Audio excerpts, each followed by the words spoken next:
bosku, salam kenal dari Bang SY.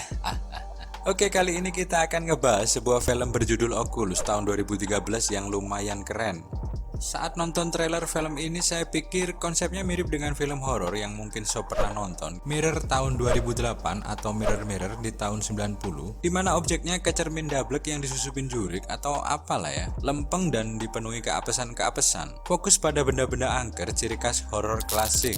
Tapi ternyata saya keliru, film ini bermain di alur antara masa lalu dan masa depan yang bisa bikin bingung yang nonton, apalagi saya. Pastinya banyak alur misterius dan itu bikin berasa selevel di atas, tapi itu pendapat saya pribadi sih. Nah, kalian yang udah penasaran, langsung aja kita simak yuk. Di awal kita akan disajikan sebuah adegan dua orang anak dan seorang laki-laki di sebuah rumah. Dan di sini kita udah dibawa ke alur yang bikin penasaran. Ini kenapa ya? Jangan-jangan psikopat lagi. Dan ternyata saya salah. Alur pun berganti ke laki-laki yang tadi tapi di tempat yang lain, dan alur film ini bakalan fokus ke laki-laki itu. Laki-laki muda tersebut bernama Tim Russell, di mana dia dirawat di RSJ karena dianggap menghabisin bapaknya saat usia Tim masih kecil. Lalu ada Kylie Russell, gadis cakep ini saudara si Tim, tapi beda dengan Tim, Kylie nggak disangkutin pada kejadian 11 tahun sebelumnya, yang bikin keluarga Russell hancur, jadi dia nggak dimasukin RSJ seperti si Tim. Lalu ada si Tim kecil dan Kylie kecil, juga Alan Russell si bapak, dan Mary Russell si emak. Alkisah ada sebuah cermin kuno yang dibeli keluarga Russell. Cermin misterius ini semacam dirasukin jurik yang bisa ngebuatnya jadi jahat. Si cermin ini cerdas, dia bisa mengubah pikiran korbannya sehingga pandangan targetnya termanipulasi. Satu lagi, si cermin ini bisa ngebela dirinya loh kalau ada yang ingin mecahinnya. Alur ceritanya di mana dua orang bersaudara, Tim dan Kylie Russell yang udah tumbuh gede, dan Tim yang dirawat di RSJ setelah berjuang melupakan mantan, maksudnya masa lalu, akhirnya dibebasin. Sementara saudaranya si Kylie masih penasaran ke si cermin. Kylie melacak keberadaan si cermin berkat bantuan pacarnya, ia berhasil menemukan si cermin yang lagi dilelang. Kylie ini yakin kalau cermin itulah penyebab ortunya wasted. Sementara si Tim lebih menggunakan logika, jadi kurang percaya dengan teori si Kylie. Singkat cerita, Kylie menjemput Tim keluar dari RSJ, dan Kylie berusaha mengajak Tim untuk ngebuktiin khasiat si cermin gitu. Cerita pun lompat ke 11 tahun sebelumnya, di mana keluarga Russell pindah ke rumah barunya. Bokap Tim si Alan Russell yang ngedapetin tuh cermin, dan mereka nggak nyadar sekeluarga bakal keapesan gara-gara si cermin ini. Dan bener aja, malamnya ketika si Alan yang ngerasa haus mengambil minuman di kulkas, tiba-tiba dia pun dikejutkan oleh bayangan jurik. Alur lompat lagi ke masa depan. Kita dibawa makin penasaran. Kylie tiba-tiba mendapat itu cermin udah ada di rumahnya. Ketika ia menghampiri cermin itu, tiba-tiba ternyata di belakangnya udah ada si bapak yang langsung mencekik si Kylie. Untungnya adegan ini cumi atau cuma mimpi. Kisah pun berlanjut di mana Kylie menjelaskan ke si pacar keinginannya untuk ngebuktiin kalau cermin kuno itulah penyebab kematian kedua orang tuanya. Nah, saat Kylie ngebeli cermin itu, dia membuka penutup cermin lalu menatapnya. Dan tiba-tiba patung yang ada di belakangnya seolah bergerak. Jumpscare-nya lumayan mengejutkan kali ini. Nah, adegan ini bakalan terkait dengan akhir alur cerita yang akan saya jelaskan di akhir. Tim yang awalnya enggan akhirnya mengikuti kemauan si Kylie, dan mereka berdua kembali ke rumah lama dengan membawa si cermin.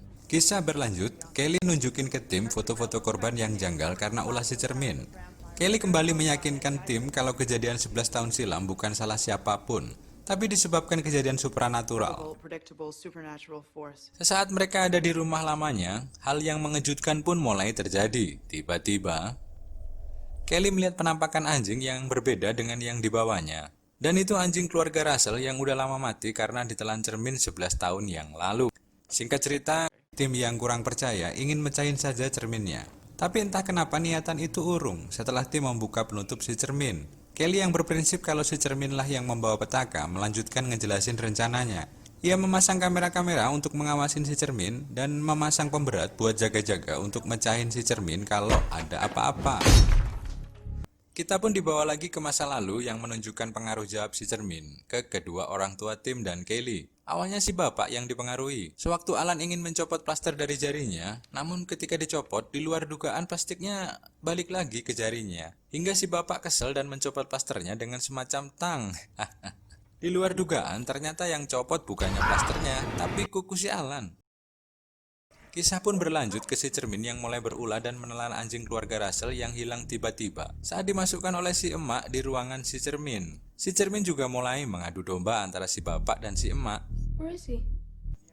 Kali ini kita dibawa lagi ke masa depan di mana Kelly dan Tim otot-ototan ya terkait si cermin ini. Tim berusaha meyakinkan si Kelly kalau anggapan Kelly tentang si cermin itu salah. Bahkan, Tim melepas anjing yang dibawa Kelly dengan tujuan sebagai umpan buat si cermin. Pertengkaran pun terjadi. Tim meyakini kalau hancurnya keluarga Russell karena adanya orang ketiga, tepatnya si bapak selingkuh. Namun, keadaan berbalik. Logika Tim hancur berantakan ketika Kelly menunjukkan suhu ruangan tiba-tiba naik 78 derajat sob. Nggak cuman itu, bahkan kamera yang dipasang jadi berhadap-hadapan. Padahal keduanya nggak merasa memutar arah kamera. Nah, ternyata setelah CCTV-nya diputar oleh Kelly, Tim pun kaget. Ternyata mereka berdua yang tanpa sadar memindahkan arah kamera dan vas bunga. Tim yang cemas menelpon Pak Pol, namun lagi-lagi keanehan terjadi. Si Tim ini merasa keluar rumah, tapi nyatanya si Tim masih di dalam. Kelly pun mengeluarkan kamera dan merekam si Tim untuk ngebuktiin ke Tim kalau dia emang nggak pernah keluar rumah. Nah, di sini ada clue menarik. Rupanya, sihir si cermin punya kelemahan, yaitu hanya dapat mengilusi pikiran orang, tapi tidak dengan kamera. Alur pun lompat ke belakang lagi di mana si cermin makin merusak keluarga si Russell. Si emak dipengaruhi dengan merasa si bapak berselingkuh dengan cewek bernama Marisol. Gara-gara setelah menggeledah ruangan si bapak, ia menemukan tulisan bernama Marisol di kertas. Disinilah pertengkaran si emak dan si bapak makin runyem. Alur kembali ke depan dan Kelly pun sepertinya sudah dipengaruhi si cermin. Saat lampu keamanan yang disiapin berkedip, kayaknya rusak atau mungkin kehabisan token listrik ya, atau nggak tahu deh.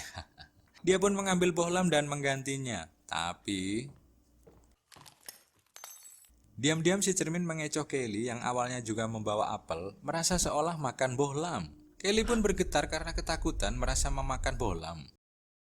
Alur pun dibawa kembali ke masa lalu di mana Kelly kecil menemukan si emak dirantai oleh si bapaknya. Kelly yang terkejut minta bapaknya mencari dokter, tapi ditolak. Si Kelly pun nekat memanggil dokter, tapi sayang dokter tersebut juga ditolak oleh si bapak. Situasi semakin seru ketika dua alur masa lalu dan masa kini mulai bercampur. Si Tim merasa melihat kejadian masa lalunya, sementara Kelly yang berada di ruangan keluarga tiba-tiba dikejutkan oleh penampakan si emak dengan mata yang menyala. Karena melihat itu, ia pun refleks dan mengencrot penampakan si emak. Tapi ternyata penampakan itu bukan si emak, melainkan pacar Kelly sendiri yang datang karena ingin melihat keadaan si Kelly. Tim yang mendengar kejadian itu langsung mendatangi TKP. Si Tim berusaha menolong pacar si Kelly, namun si Kelly merasa itu nggak mungkin pacarnya. Perasaan Kelly lega ketika HP-nya berdering dan ternyata si pacar menanyakan kabar. Namun, Kelly kembali membuktikan kalau itu cuma ilusi. Ia pun menggunakan kamera HP-nya dan ternyata si pacar benar-benar tergeletak. Si Tim yang udah ngerasa nggak tahan segera nelpon Pak Pol. Tiba-tiba mereka kembali dikejutkan dengan melihat penampakan keduanya berada di dalam rumah. Sementara mereka ada di luar. Tim jadi makin resah, ia menelpon Pak Pol lagi dan tapi kali ini sihir si cermin bermain. Dan suara telepon pun diganggu. Si Kelly yang tahu kejadian tersebut panik dan membejek-bejek HP si Tim. Entah sadar atau panik sebetulnya, perbuatan Kelly bakal membuat mereka semakin gak tahu mana yang ilusi dan mana yang real. Alih-alih pergi, mereka malah langsung nyamperin ruangan si cermin. Dan jumpscare lagi. Rupanya jurik Marisol muncul yang membuat mereka berlari menuju kamar tempat mereka sembunyi 11 tahun sebelumnya. Semua alur pun seakan terulang kembali yang berujung pada tewasnya si emak dan si bapak. Alur pun dibawa ke si Kelly yang melihat bayangan emaknya di cermin. Si emak tampak senang dan seakan minta dipeluk si Kelly. Dia pun mendekati cermin itu dan kayaknya si cermin ini tahu betul bahwa Kelly sangat menyayangi emaknya. Dia pun memeluk penampakan emaknya, sementara Tim yang ngerasa udah gak kuat dan nggak ngelihat apa-apa di depan cermin ingin menyudahi si cermin dengan memencet tombol pemberat penghancur yang udah sebelumnya disiapin si Kelly. Tapi naas, ternyata di depan cermin tiba-tiba ada si Kelly dan ya begitulah. Akhirnya Kelly yang justru kena dan tim kembali diciduk oleh Pak Pol. Aduh, ending yang gak enak. Tapi ya begitulah film misteri. Kesimpulan alur film ini sebetulnya sederhana. Bos Q tentu masih ingat sebelum si cermin dibawa ke rumah lama, Kelly saat itu sebetulnya udah natap si cermin. Dan di sini, Kelly sejatinya udah terpengaruh oleh si cermin. Dan tindakannya pun otomatis dibawa pengaruh si cermin. Jadi bisa dibilang rencana Kelly itu udah dikendaliin si cermin sejak awal.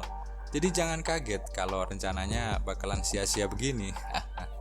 Bahkan di awal mimpi Kelly ketemu emaknya di dalam cermin pun benar-benar terjadi di akhir cerita. Yang jadi pertanyaan, kenapa si Kelly waktu ngeliat si emak langsung menyerangnya? Dan kenapa di akhir Kelly justru memeluknya? Di samping pengaruh si cermin semakin kuat setelah mendapatkan korban lagi, yaitu pacar si Kelly. Alur yang aneh di ending, dimana Tim dan Kelly seruangan, tapi yang dilihat Tim dan Kelly berbeda. Ini pun Bang SY nggak nemu jawabannya. Mungkin Bos Q ada yang paham? Coba berbagi tanggapan di kolom komentar ya bos. Thank you dan sampai jumpa di review berikutnya. Ciao.